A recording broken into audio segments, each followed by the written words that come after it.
The church you've been taught about is a lie.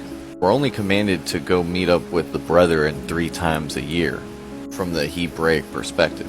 So every week we go when we meet up, but it's pointless because nothing's getting done in the kingdom or ourselves. So we go to church, we treat it as a crutch, we meet up every week, and then we give some money to a church to feel better about ourselves and the situation in the community, thinking it's going to be good for the community. Sometimes it is, but $100K or $200K plus for a salary to teach, something ain't adding up here next to the Jaguars and the Mercedes. So it's a temple not made by man's hands, Acts 7:48, and that's where he dwells. He doesn't dwell or hang out in churches because the modern day church is equivalent to the modern day Pharisees, because they're teaching all of the wrong information. They're not even focusing on the health message, which is part of the kingdom work. What did he do? He healed people.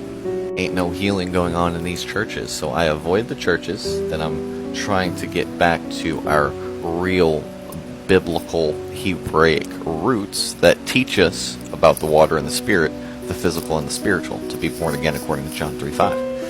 And salt every offering now, Leviticus 2:13. Don't you suffer like those other Christians who have a magnesium deficiency, okay? Don't you do it. I did it for years. Because 94+% of all people don't even know about the salt covenant.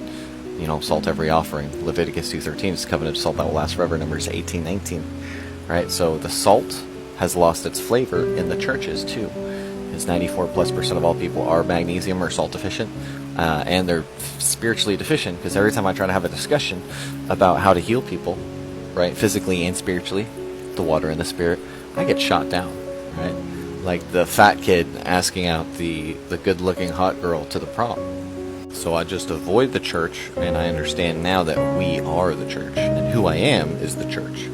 And as we heal, as we teach, right, who I am also will be filled in the minds and the souls of the people who learn the information that we're teaching. Now remember that I am just equals Ahaya in Hebrew. Asher, Ahaya, Asher, the name of the burning bush with Moses and everything like that. The more who learn this information, the more people learn to become like Ahaya, one of his different many names.